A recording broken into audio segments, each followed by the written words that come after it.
Welcome to the Commentary Magazine Daily Podcast. Today is Tuesday, December 17th, 2024.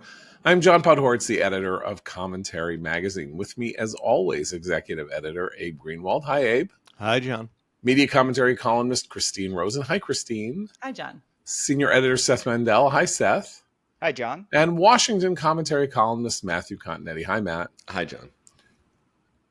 You know, during the entirety of the first Trump presidency, there was a general plaint among people who kind of liked the policies that Trump was pursuing, but could not bear the manner in which he was conducting his presidency. A kind of if only. There was all this if only he could not tweet. If only he could not attack the African-American congresswoman with the crazy hats. If only he could get a hold of himself and not send out a tweet that said Covfefe. If only, and then our general thing is Trump is Trump. You can't expect him not to be himself. He is who he is. Some people like it. Some people hate it. Blah, blah, blah, blah, blah. Okay. Yesterday, pretty impromptu, he gave about an hour-long press conference, which I was fortunate enough, totally by happenstance, to listen to in the car because I happened to be driving and discovered that it was on. And if only Trump, to some extent, has now arrived. I mean, arrived sort of 4 years too late to help him in 2020. But to say that this was a different incoming President Trump from the incoming President Trump of 2016, or certainly the Trump during his tenure as president, I think is a drastic understatement. Matt? And I think he explained why in the press conference. He said there's a lot less resistance to me this time than there was in 2017. I talk a little bit about this phenomenon in the current issue of Commentary Magazine in my column. I call it the Trump moon. Our friend Mark Halperin coined the Trump moment in his newsletter today. So pick whichever label you will. I won't be offended if you go with Mark over me, but the Trump moon is a thing. And why?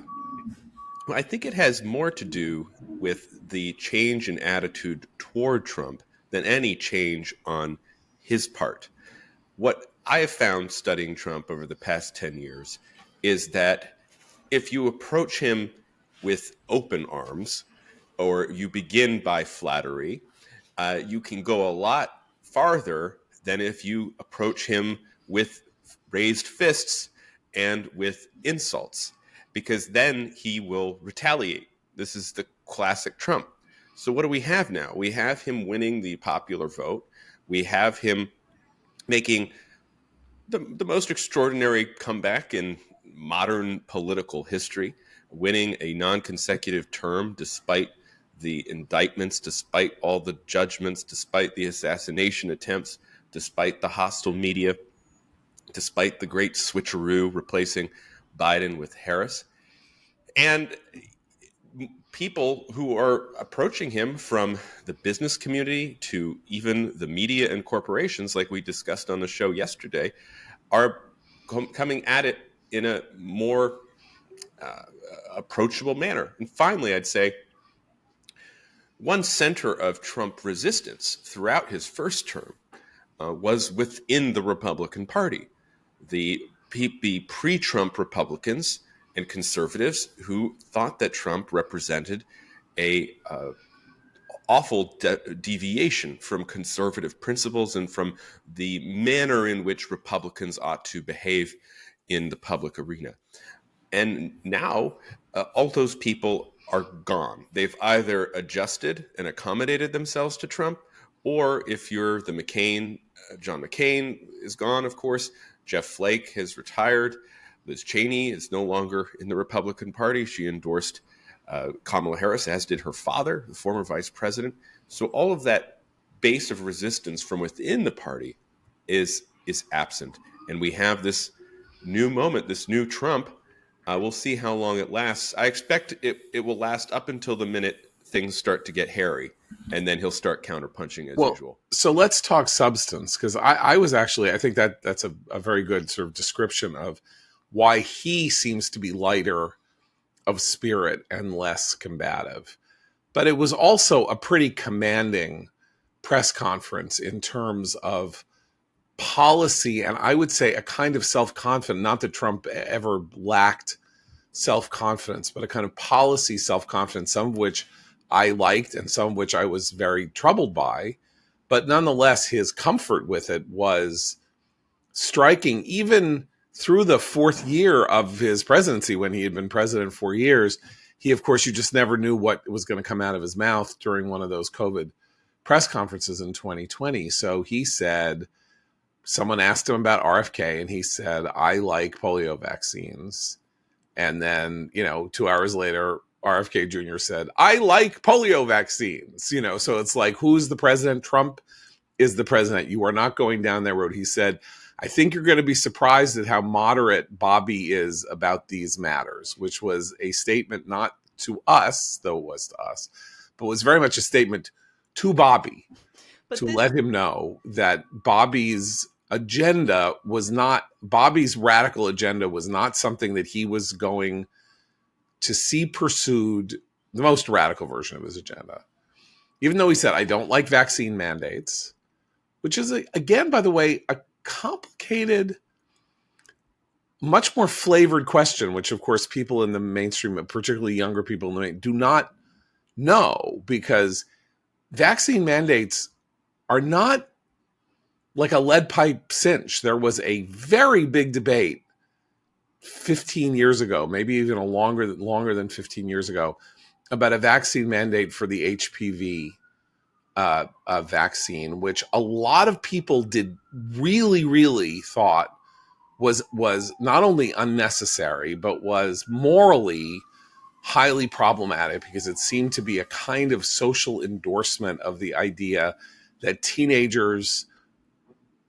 if teenagers were going to be having sex, the government should smooth the path to them having sex in a safe way, which was not anything that the American people had ever adjudicated, let's say. So vaccine mandates, the controversy over vaccine mandates has a longer history than just, should you force people to take the COVID vaccine because we were in the middle of a pandemic. And though Trump may or may not know that, he certainly knows that he hews to a more libertarian view of government telling you what to do than most people who set conventional opinion in the United States. And it does not ring badly on the ear to say, as Trump said, I don't really like mandates. But this points to something that is underappreciated about Trump. I think it was underappreciated in 2016, but because the resistance in the media were so loudly anti-Trump, this message didn't come through. It did obviously come through to voters in this last election. He's not that ideological. And that's, I think, part of why the Project 2025 thing didn't stick to him. He's very facile about like what he believes and what he doesn't. He changes his mind all the time, too, of course. Inconsistency is actually a strength for him.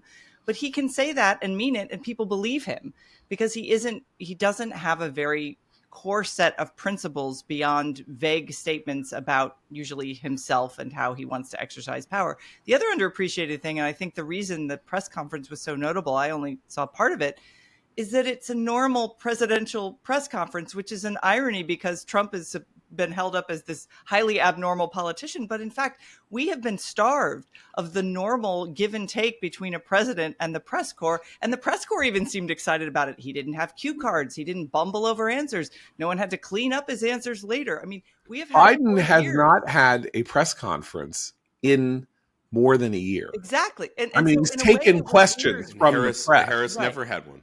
Well, and it's very, very That's amazing. strange. Isn't that amazing? You just literally that's the spoke oddity. those words. Yeah. You She never literally, had one. the candidate for the presidency of the United States of the Democratic Party never had a press conference. Because she couldn't handle that give and take. Yes, no, but people, that's actually, it was so normalizing to see that. He's not president yet, but you can Trump see how he is one of the most accessible politicians in American history. maybe the most at that level. Well, that's I don't think there's ever been Stephanie, anybody remotely like him. You know on this- exactly what's on his mind on at this any topic. given time. Stephanie Rule was made a comment about this yesterday, or she was at some media event where she was being interviewed, and she said, she told the story where she said after the Madison Square Garden rally, Trump's Madison Square Garden rally, she picked up the phone and she called Trump's cell phone, and he answered the phone. This is Stephanie Rule at MSNBC, not somebody in Trump's inner circle. In other words, this was not Tucker or somebody who normally would have that number. She calls him, he picks up, and she says, not Mr. President, but, Mr. Trump, whatever. You said a lot of things tonight. Let's get them on the record in an interview. Why don't you sit down with me and we'll have an interview? There's 10 days to go in the election. And in her retelling, he told her to F off. But it was not clear that those are the words he used, but she said so laughingly. She was like, I called him. He picked up the phone. I asked if I could have an interview. Right. I obviously failed in that request. That Can I also never say, happened. what a stupid request by Stephanie Rule. What is she thinking? But I think her point, that was almost her point. It was like, you can. If you have his phone number, he'll answer the phone. He'll answer his phone. And she said, like, when she was trying to get through to either Biden or Harris on the campaign, you passed the note to this person, who passed the note to this person, who texted this person, who left a voicemail for this person. She said there were 20 people you had to go through like a layer cake to get your request for the interview to someone even standing next to the candidate. And she said that was typical. It was typical that you could I just think Trump's cell phone and he'd pick up. In the course of the Biden presidency, our expectations have been lowered in ways that we don't even realize. We've forgotten what outraged us 4 years ago. We've become used to it. So now when you see Trump simply give a press conference and answer questions, John, you refer to it as commanding. Maybe it's not even that commanding. Maybe it's just sort of doing the job. Well, let me put it to you this way. So if you follow an arc of the presidency over the last 40 or 50 years, I've said this before on the podcast, that Ronald Reagan, considered the great communicator, did not appear very often before the public. He gave 2 or 3 speeches a week. He did not give many press conferences. There was, as was true of Hollywood, as was true of all celebrity in America, an understanding, even if it was not totally explained, that scarcity was part of the power of celebrity, that you doled out your presence in little bits and chunks and you remained kind of aloof, distant, so that like you saw Robert Redford twice a year. You didn't see Robert Redford. You saw him at the Oscars once, and so 80 million people would turn in to watch the Oscars just so they could get a glimpse of him, because otherwise he was off in Utah skiing or something. And Reagan was one of those people. And then over the course of the 90s and 2000s, and then you get to Obama, and Obama is doing Zach Galifianakis's show, and with the girls who bathe themselves in milk in the bathtub, and Clinton and Arsenio. Don't forget that was Clinton going on Arsenio, right? Everybody, but there was this thing, right, where it was like, okay, we're going to accede to the modern celebrity culture, so one appearance on The View, maybe one appearance on the Tonight Show, if you're like a presidential candidate, but you don't want to blow the mystique. You don't want to. Okay, so Obama was really the revolutionary figure in this respect. And then Trump just blew the doors off everything, to the extent that if you want to talk about madness and madness in media coverage and why people don't trust the media and why the media have lost all their authority, is there was Trump, who was president of the United States. He wanted to engage with the press on an almost daily basis from the minute that he became president. And what was the view of people in the mainstream media? Don't cover him. don't show his press conferences live because he's like Dracula or the Ancient Mariner. He will fix you with his glittery eye and tell you lies and control your brain. And we needed to put him on delay so that Daniel Dale of CNN could fact check what it was he was saying before you, the American people, had the right to hear what was coming out of the mouth of the person for whom 65 million people had voted. And this I'm was picturing Daniel Dale. conventional. I'm picturing Daniel Dale be the sign language guy who turned out to be a hoax Right, would yeah. have to have lied his way into it at the funeral in South Africa, and so what he was saying was totally different than what Obama was saying or whatever. Yeah, That's what I picture Daniel Dale's. right. You say that as doing complete translation in real time. But my entire life in the media as somebody beginning like in the early 80s was, we don't hear enough from the president. The president doesn't give enough press conferences. It's been 67 days since the president gave a press conference. It's the president is Michael Deaver is making us see photographs of Reagan waving from the helicopter, but when you yell questions to him, Reagan pretends he doesn't hear your questions. This is an outrage. We deserve to hear. We need to talk to him. We need to hear what he has to say. Then we have a president who is like, I will not stop talking. If you trained a camera on me 24 hours a day, I would talk into that camera. I would eat my hamburgers. I would watch TV. I would pick up the phone. I would be perfectly happy to live in the Truman Show. And they're like, turn it off. Turn it off. Don't listen. I do think something has to do with the substance of what Trump is saying. And so I'll just return to that for a moment, because contrast, say, the reception to yesterday's press conference at Mar-a-Lago with the reception to the pandemic press conferences during 2020, where at the beginning of those pandemic press conferences, people felt reassured. Trump wanted to be in command. He delegated to Mike Pence, if you recall, at the very outset. And so he would kind of say a few words, and then Mike Pence would come in. And then President Trump discovered that a lot of people were watching these press conferences. So suddenly Mike Pence was not invited to say more than a few words, and it was Trump's press conference. But as we all know and remember, Trump got into trouble more than a few times with things he said at that press conference. And that's because I don't think he had quite the grasp of the situation that he wanted to have, or that like all of us were kind of stumbling in the dark, right? I mean, we didn't know, especially that those first months of the pandemic, and we deferred to authorities like Fauci. So, or Cuomo, right? Cuomo, and the Cuomo press conference became this cultural phenomenon solely as a counterweight. Right. Well, and Cuomo is interesting because Cuomo had the charts on it. Right? Whenever you see a chart, it's like carries more weight for whatever reason. Who cares what the chart says? Oh, he has a chart. We have to trust him.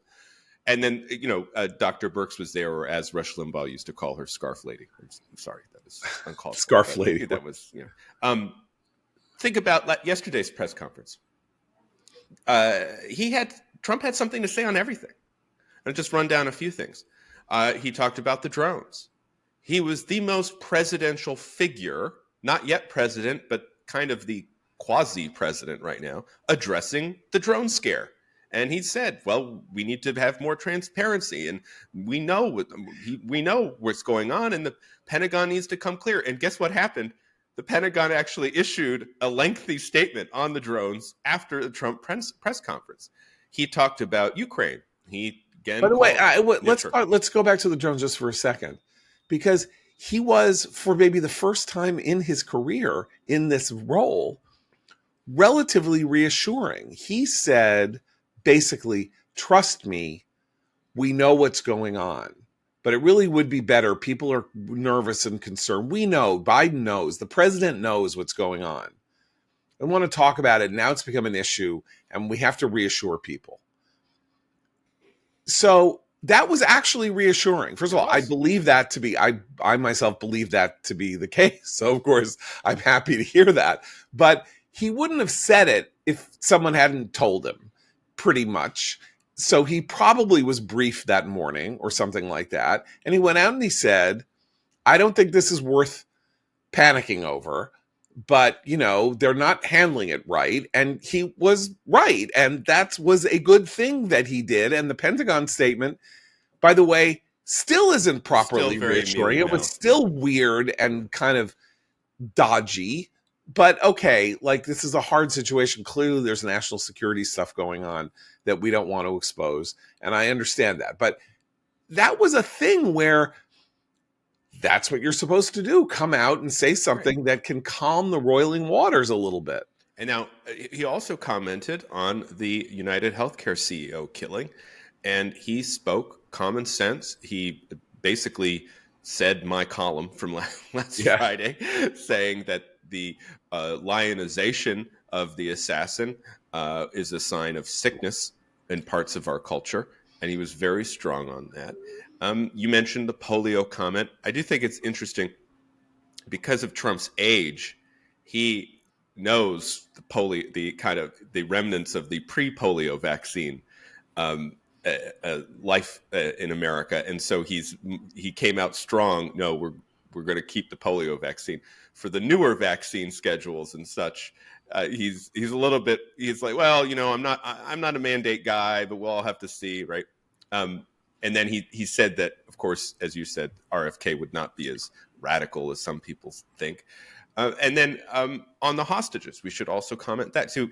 He said, look, we're trying to get a deal, but if the hostages are still there when I come in office, it's going to be hell to pay for Hamas. And so And could we add the Iran thing also, which a lot of people were praising, right? Oh, yeah. They said, are you going to do, are you going to strike Iran's essentially asking if he was going to strike Iran's nuclear, and he said, why would I say whether I'm going to do preemptive? Yeah, what are you asking? Why are you asking the president answer a question about preemptive strikes? Yeah. I'll tell you. So I think what made this press conference interesting and revealing was not just the fact of this changed attitude, which I discussed, but as you say, John, the substance of his comments were reasonable, commonsensical, which is what his new thing is now, that he's not conservative, he's not Republican, he's common sense, right? But that's actually a pretty good political pathway for him to follow into his second term.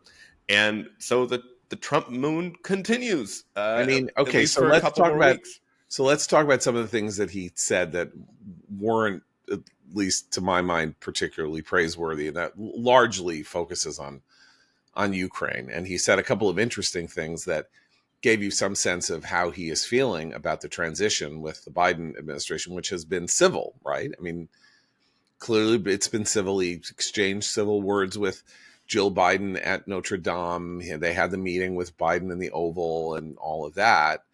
But he said on Ukraine, I think it was a terrible thing that they let them fire the missiles deep into Russian territory, meaning that the Biden administration had loosened the rules on the ATACMS so that they could be fired into territory. And he said, and they didn't even talk to me about it, which I think they probably should have done. Now, we only have one president at a time, and he doesn't get to make policy, even if the president who is currently there seems to be non-compos mentis, and they're not obliged to consult with him on policy, but they are kind of. And I think that in a more normal transition, indeed, he would have been given a briefing on where the administration policy was going with Ukraine, so that he was fully engaged with it by the minute that he started the presidency. I don't think that George W. Bush would have had any difficulty telling Obama what plans they had relating to how they were going to deal with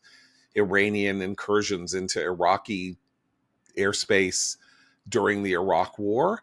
And so I think, I don't like what he said. I think, in fact, that letting the ATACMS go, particularly if he really wants to pursue a ceasefire, even he should understand that it would be best for Ukraine to be in the best possible military relationship to Russia at the time that the negotiations start, and that this was a species of his own generalized hostility toward the Ukrainian effort to free itself from the Russian yoke, which is very and also it's a a mistake. For someone who said rightly, "Why would I tell you how I'm going to deal with Iran?"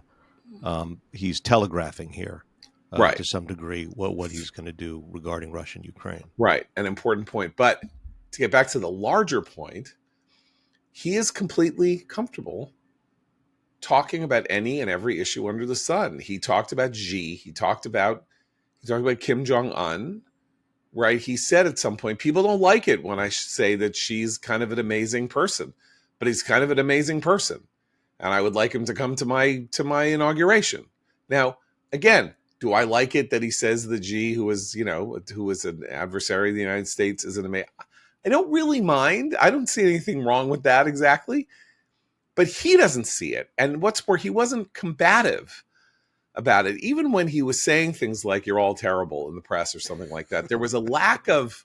Well, he said it so many times now that it's. But there was a lack of iron behind it. Like it's like, you know what? I won, and I'm feeling good about it. And you people screaming at me right now are not going to harsh my mellow. There is one counterpoint from yesterday, which is the report that he's suing Ann Seltzer.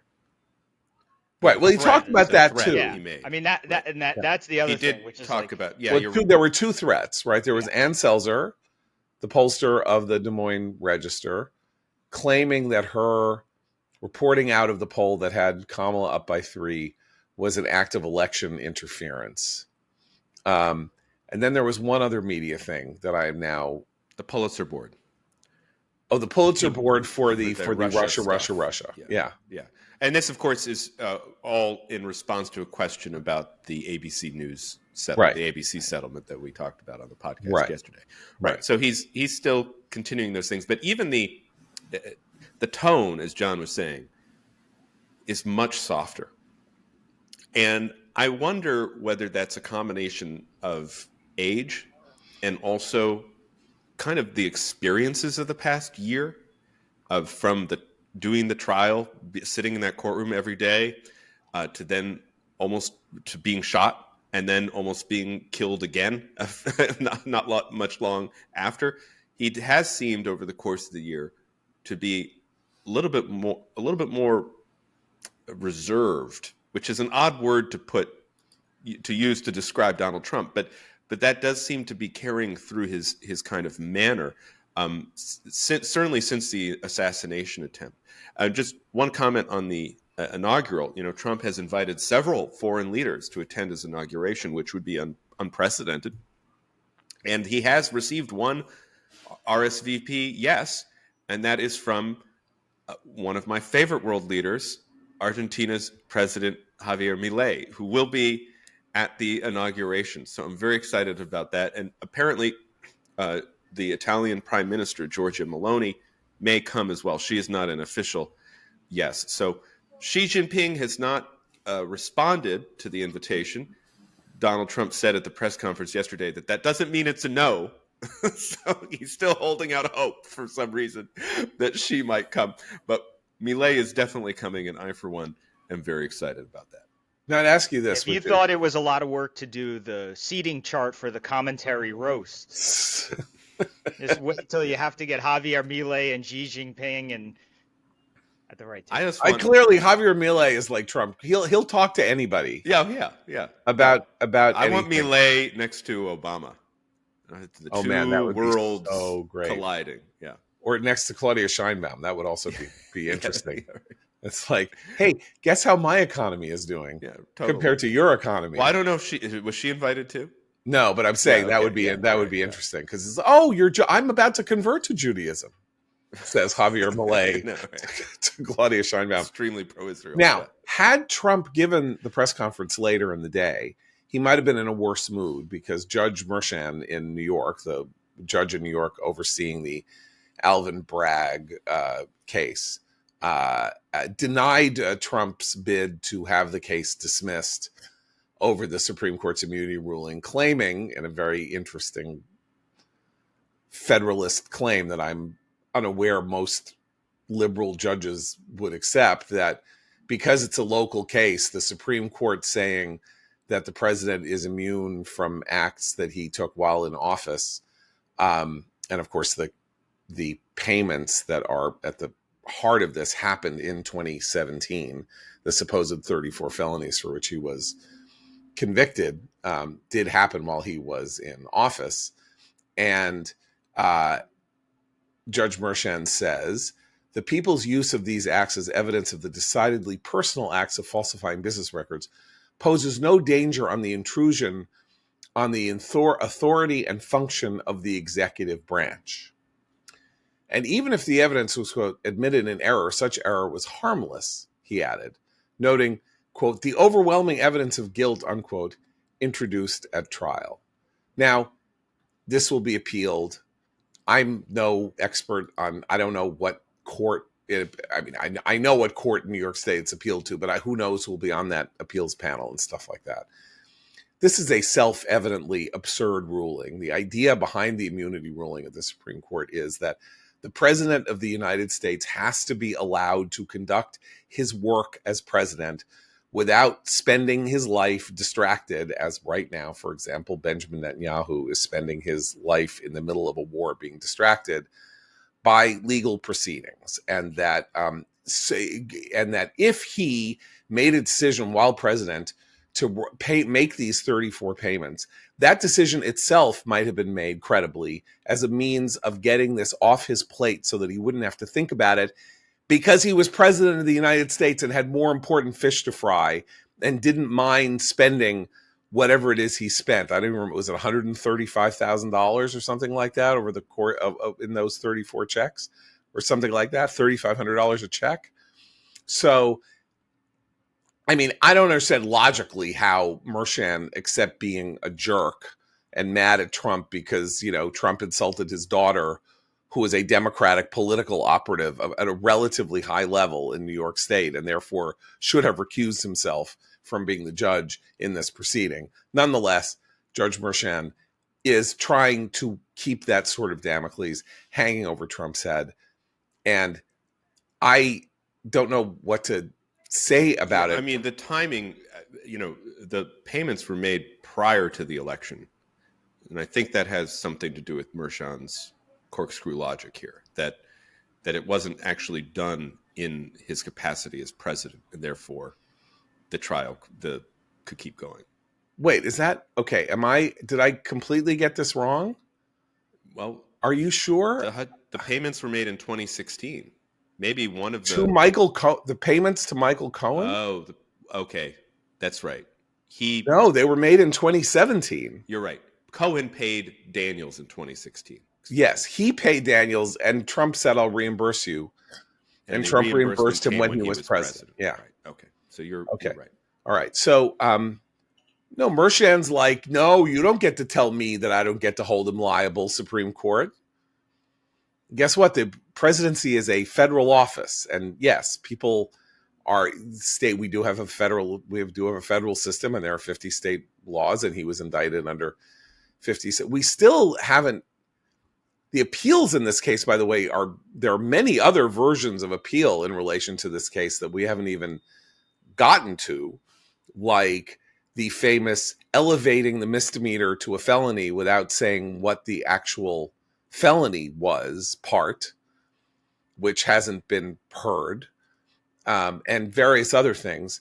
But I wonder, would he have been in as good a mood, or is he already basically decided emotionally, I'm over this? I don't care. He would have had harsh words for Mershon, and he would have attacked and deservedly. Yeah, and so for once, I can say deservedly. He would have attacked Letitia James, and he would have, talk about the witch hunt, and he would have been largely right. And he's faced scarier legal battles than this one in its current standing. Anyway, I mean, well, he's not afraid, because there's no way he goes to jail. Right. Nothing happens to him. Right. It's just that he will be deemed a felon if this decision is allowed to stand. Well, he will not have been sentenced. Right. The sentencing would happen after his term. Right. So he would still face legal jeopardy here.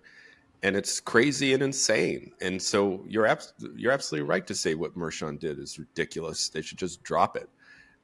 But what this does is it means that the case will kind of hang out there in this netherworld for 4 years Yeah. if Trump doesn't So win on Michelle appeal. Goldberg and our friend Stephanie Rule and Rachel Maddow and Keith Olbermann on Blue Sky, and everyone can say he's a felon, he's a felon, he's a felon in this one case that, as I recall, when the indictments came down, there was almost nobody in America of any legal standing who believed that it wasn't garbage. This was the garbage case, remember? This was the, I don't know.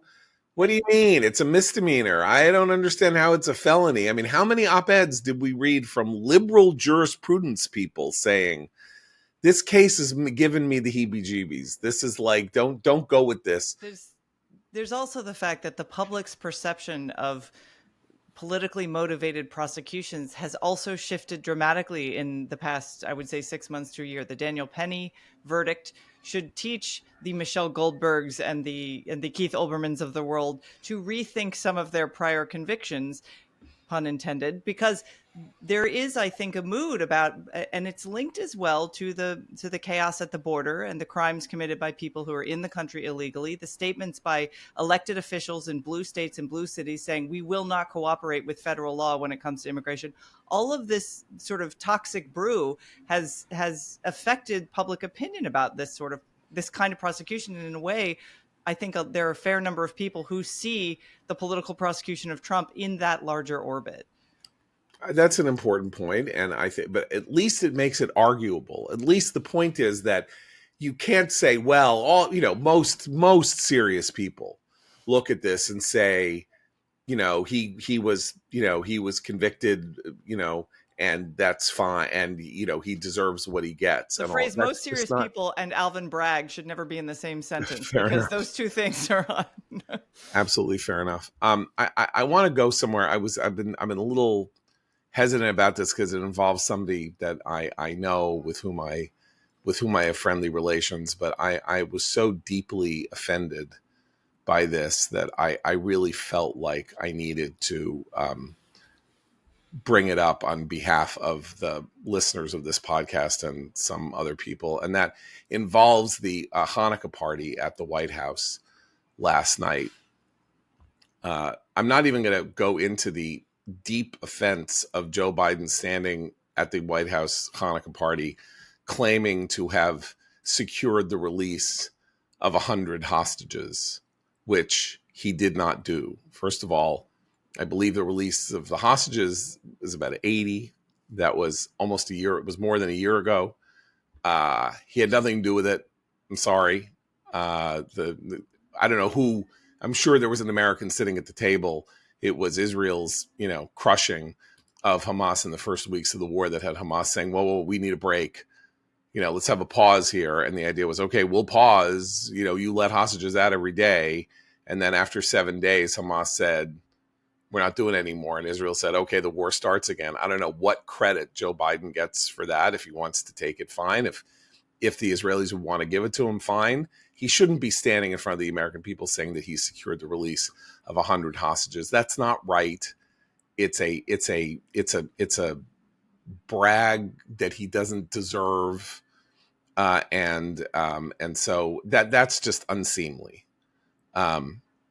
So Matt, you wanted to point out also a missing person from the White House Hanukkah party. I just thought it was fascinating that when the announcement for the Hanukkah party came out, the release said that the Hanukkah party would be hosted by the President Biden and her husband Joe, and then accompanying them would be the first gentleman, Doug Emhoff. And then I looked for the name of Doug Emhoff's spouse, who recently ran for president of the United States and who is the sitting vice president, and I couldn't find it. And I just think it's a little weird that It's Kamala Harris, by the way. that's her Thank name. you. Thank you. Yeah.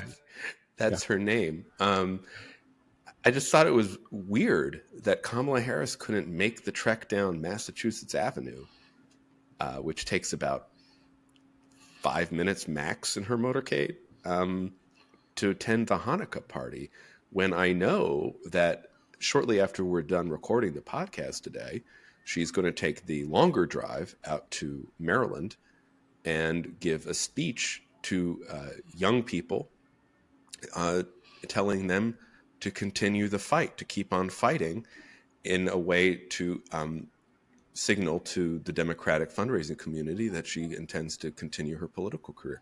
So why can she go do that and not go to the Hanukkah party? Now, my working theory is she couldn't go to the Hanukkah party because she was too busy preparing for her speech the next day. Because if there's one thing that we've learned about Kamala Harris over the course of the foreshortened 2024 general election campaign, it's that she has an extremely difficult time making any decisions and has to prepare extensively for even the smallest speech. But that's still no excuse. I didn't think you were. Oh, Abe's. Go ahead. I was just going to joke, and that preparation always pays off. Yeah. I thought you were going somewhere else. I thought you were really? saying she couldn't leave because she needed to make Dougie's brisket, because that brisket really brings Doug closer to his Judaism. the Judaism that he does not profess, Christmas and in tree which he needs to did put not, and in which Can I he make did a not the subsidiary faith in point? which he did not raise his children, The or the child by the nanny. Hanukkah, of course, begins on Christmas Day this year. Yes. So they held the Hanukkah party over a week before the holiday. Well, it's Why? the miracle of the oil. Why? Could last 16 days. Because this afternoon, the president, Biden, is going to Delaware this afternoon. No, really? Yes. Oh, Taken off. Like, of course. This is what we've been talking about all morning. There is no president of the United States, and so it defaults to the president-elect, who, I mean, honestly, was never really out of the spotlight at all during the past 4 years. So in reality, this is like Trump's third term we're beginning next month. Yeah, he had a first term where he was president. Yeah. He had a second term where he was like in was the absentia. head. He was the second most powerful person in America by dint of being the leader of the Republican Party, and now he's back being president. Okay, well, it's like what local like police chiefs do. You know how they instead of taking vacation, they accumulate it, and then when they retire, they take a year. Their retirement, they get like 2 years paid to start off there. That's what Biden's doing. I've accumulated the hours. I'm done. Yeah, when you work 4 hours a day, you accumulate a lot of vacation time. By the way, I mean, one of the things that is happening before I get to the final point I wanted to make is Biden's going off to Delaware to, do whatever. And meanwhile, the West is falling apart. We had the replacement of the government of France last week by the president with the resignation of the prime minister, appointment of a new prime minister by Emmanuel Macron. The weird structure of the French government being so different from ours, it's hard to explain what I mean when I say it's a new government if it's the same president. But we have the collapse of the government of Olaf Scholz, the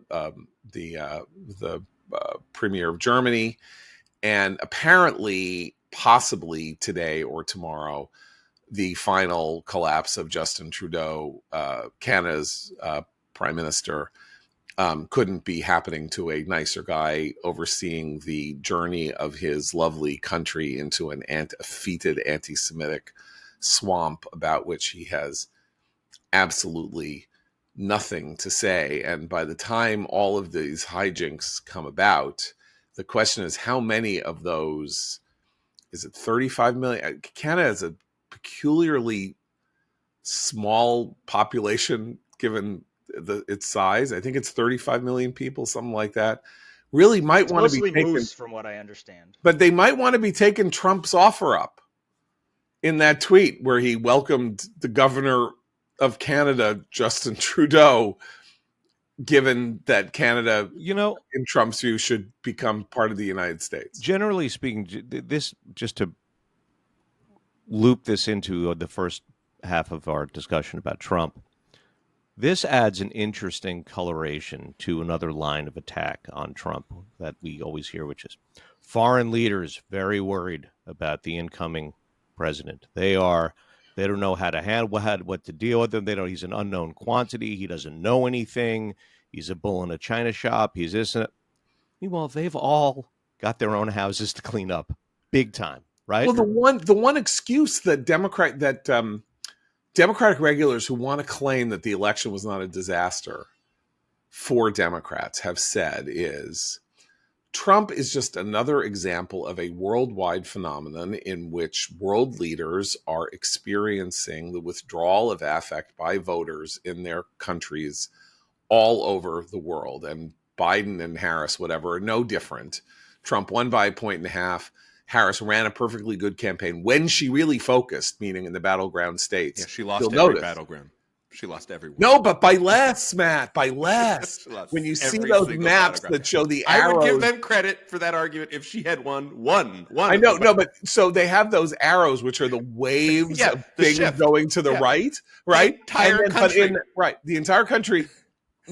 She didn't win a single county that that Biden hadn't won, right? She took not what a one great county, campaign. right? But in the battleground states, the shift was less than it was in other states. You see, it was less. All She limited the damage, and in fact, of course, there were the fact that some of the senatorial candidates in Michigan and in Wisconsin prevailed over Republican challengers because she was not as weak at the top of the ticket as she was in other places. So there is this argument that, you know what, this is everyone's mad at the incumbents. And so they're all having trouble. And that's why Trump won. And you shouldn't think that that was such a grand, wonderful thing. Good, fine. Good. Please to enjoy. I forgot one other, by the way, lovely person, Keir Starmer, the prime minister of Great Britain, of course, less than a year ago, won this colossal victory, right? 419, I believe, seats in the parliament, the largest victory maybe since forever. And he is now at 27%. And did you mention South Korea in the polls? in your? Oh, South Korea, of course, right? This still very, very hard to understand.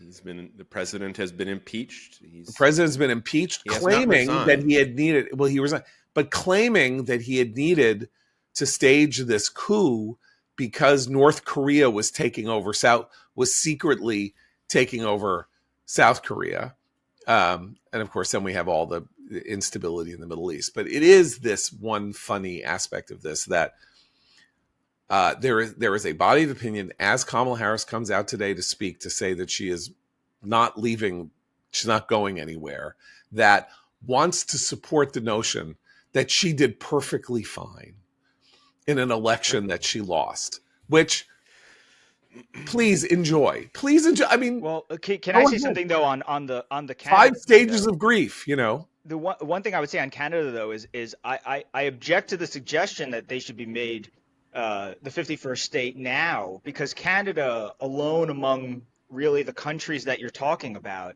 has a sort of Javier Milei type waiting in the wings. That's true. There's actually some reason for encouragement that Pierre Poilievre will, I don't know if turn things around. I don't know what you can say, but you can say that he is. I could listen to him. He has for a hours. brain in his head, right? And the way that he communicates also, and so it's very rare. Well, he too would make an excellent governor. It's very rare that conservatives in America look at Canada and go, "Oh, that guy waiting off stage, he's going to be great." But what? Who didn't love? Listen, this podcast. Charter members of the Stephen Harper fan club. So but that was how long ago was that? I know. We used to joke. We used to joke that Stephen Harper was the leader of the free world. John, we should say there are about 40 million Canadians. 40 million. Okay, I got it wrong. They have had explosive immigration too in the past decade. But I wonder what net effect that's had on their politics. Right.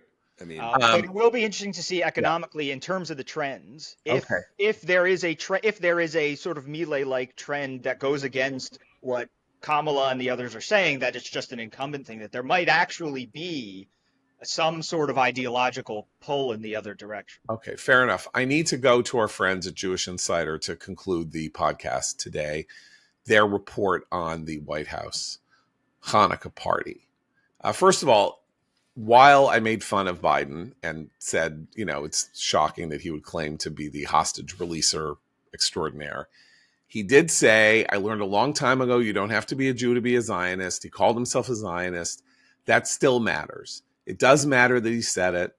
And I am, I think that that's an important thing, and that it highlights double time that Kamala Harris wasn't present to say it. I am thrilled to point out that Doug Emhoff announced at the White House Hanukkah party that he is rededicating himself to fighting anti-Semitism and hatreds of all kinds. So you know what? If you're going to fight anti-Semitism, leave off the hatred of all kinds.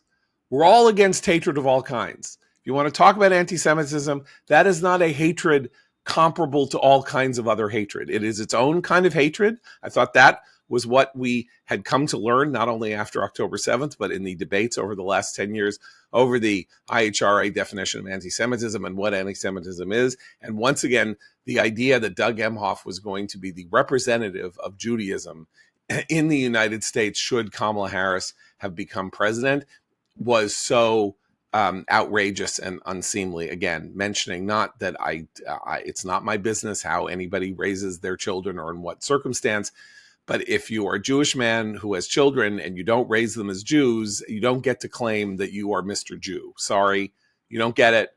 Go ahead and claim it. Go eat your brisket. Go impregnate another nanny and go away. Okay? Go away, Doug Emhoff. Go perform entertainment law and stand there next to your wife while she figures out what she's going to do with the rest of her life. But that is not how I want to end things, even though I'm being incredibly insulting toward Doug Emhoff. Here is the concluding paragraphs of the report. Throughout the festively decorated rooms in the White House, weary Democrats swapped stories of the vacations they'll take after January 20th and the stress of finding new jobs as the new administration comes down. Still, disappointment in the election results did not keep attendees from enjoying the party. A crowded kosher buffet table featured lamb meatballs, several varieties of latkes, roasted vegetables, and more, alongside sushi and sufganiyot being jelly donuts. Here is what I wanted to read to you.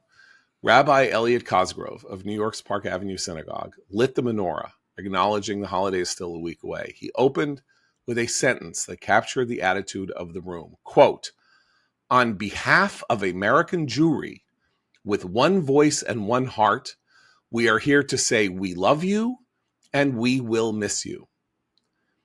Elliot Cosgrove is a longtime acquaintance of mine. Park Avenue Synagogue is the largest conservative synagogue in Manhattan and the richest.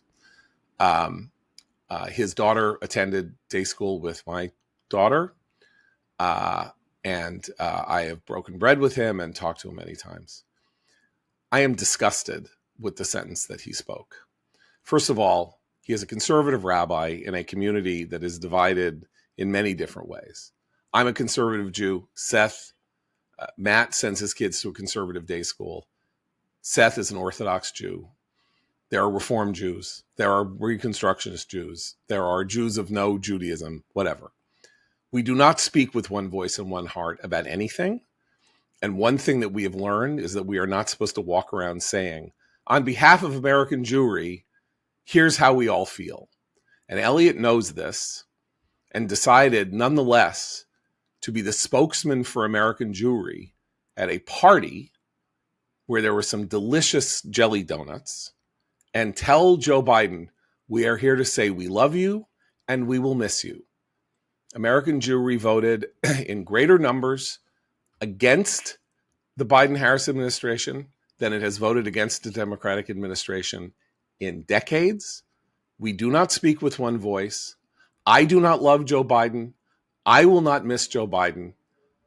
I am offended at the notion that a leading American Jewish cleric would have the chutzpah to announce the view of the entire community in relation to this matter. It was inappropriate. It's wrong. and it's factually untrue that American Jewry with one heart loves and will miss Joe Biden. Many of us cannot wait to see the back of him through the door so that Israel can finally possibly resolve the matters in the Middle East that will, if Trump does not fully get his way before January 20th, will see the return of the hostages back to Israel and will see the potential destruction of Iran's existential threat to Israel in the form of its nuclear program. So, badly done. We'll be back tomorrow. For Matt, Seth, Abe, and Christine, I'm John Podhoretz. Keep the candle burning.